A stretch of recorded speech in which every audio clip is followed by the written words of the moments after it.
Hey guys, it is April from Getting Hooga With It. Today I'm here to do my May book haul. I picked up 16 books in May. I'm very excited about these, so let's dive in.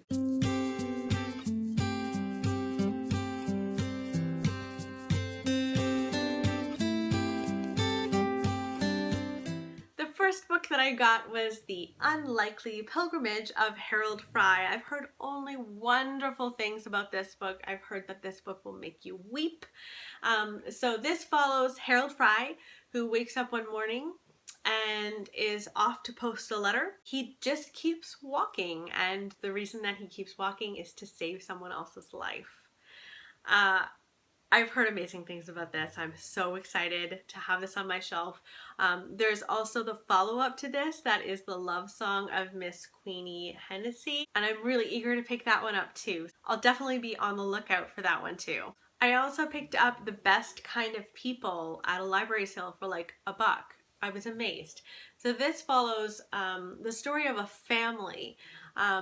George Woodbury was a teacher at like a prep school, and he is arrested for sexual impropriety, and it's about his reaction and his entire family's reaction. This sounds like it's going to be really intense. I don't know if I'm going to pick this up anytime soon because it's so intense, but I've heard good things about this, so I'm looking forward to that. I also picked up The Memory Keeper's Daughter. I've heard about this book quite a few times, but I finally took the leap and picked it up. This follows the story of a doctor who delivers his own twins. It's 1964. He keeps one of them and he gives the other away because she has Down syndrome. And he asks his nurse to bring her to an institution, and the nurse decides to keep her herself. And I'm assuming that their storyline is going to interweave. I'm really looking forward to this. It sounds like it's going to be kind of gut-wrenching and quite an emotional read, so I am looking forward to this one. I also picked up Beautiful Ruins by Jess Walter. Katie at Life Between Words recommended that I pick this up, so I did. I don't know too much about this, and I'm totally fine to leave it where it is. But this takes place on the Italian coast, and Katie mentioned that like you can't read this and then not want to book a vacation immediately to the Italian coast. So I feel like this is going to be a great summer read. I am really looking forward to it now after Katie mentioned it. I'd seen it a few times at bookstores, but I was never drawn to it until she recommended it to me. So thank you, Katie, for that.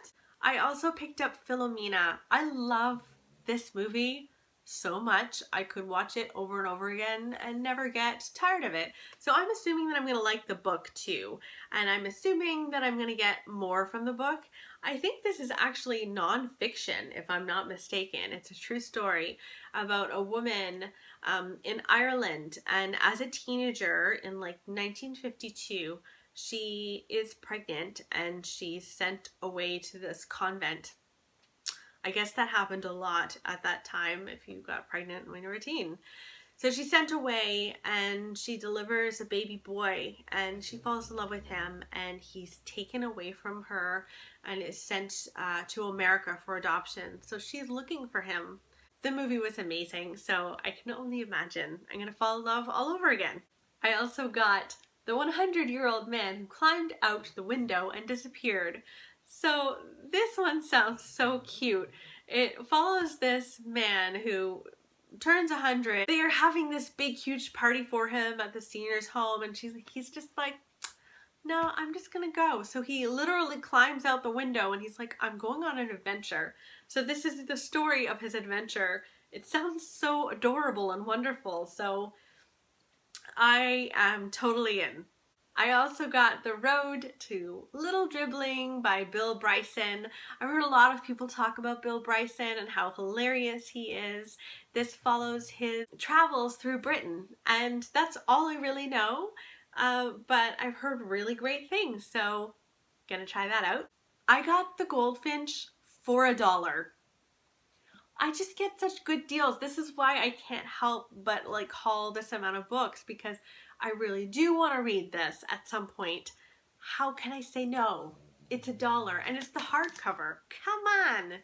I actually don't know too much about this except that there's a link between this and 9/11. That's going to be a really difficult kind of read, so I'm not sure how soon I want to read this.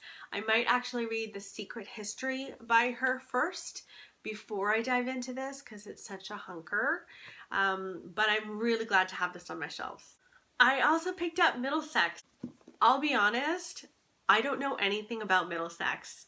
It has been recommended to me, and so I want to read it, of course, but I don't know anything about it. I am okay with that, and I think this might be the type of thing that is good to go in blind, so yeah, I just picked it up. I saw it at a library sale, and I was like, that should be on my shelf, I think. I also picked up The Casual Vacancy by J.K. Rowling. Now, I think that this was her first attempt at adult literature.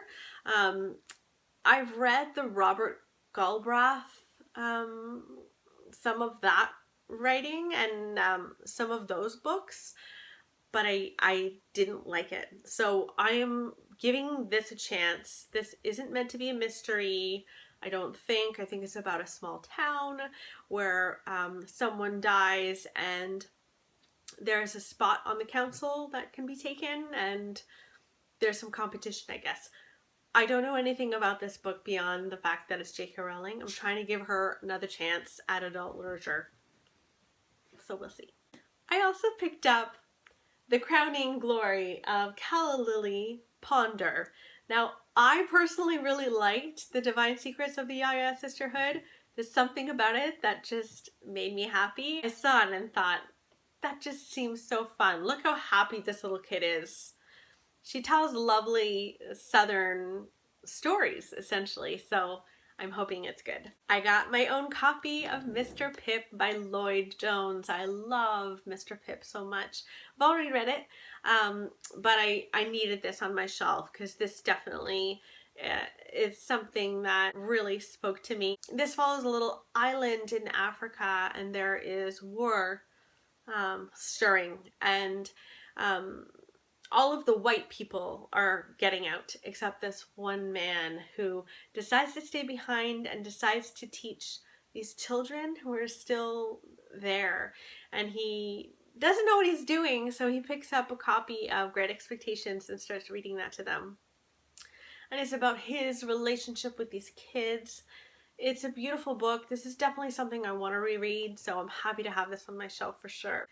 I have to admit that I don't know too much about this one. This is The Way of the Knife.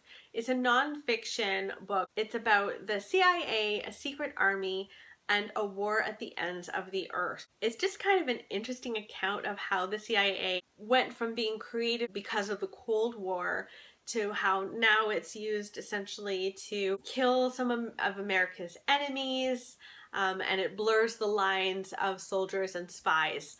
It just sounds really interesting. It won the Pulitzer, so I took a chance on this one. I also picked up The Year of Yes by Shonda Rhimes. She's behind the shows like Grey's Anatomy and Scandal and How to Get Away with Murder, and she said that she was always someone who said no to things, and she decided to spend a year, literally an entire year, just saying yes. Yes to every opportunity, yes to every event that came her way. She said yes and went to them all, and how that changed her life.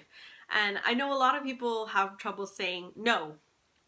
I'm not one of those people. I have trouble saying yes. So I feel like this actually would be good for me.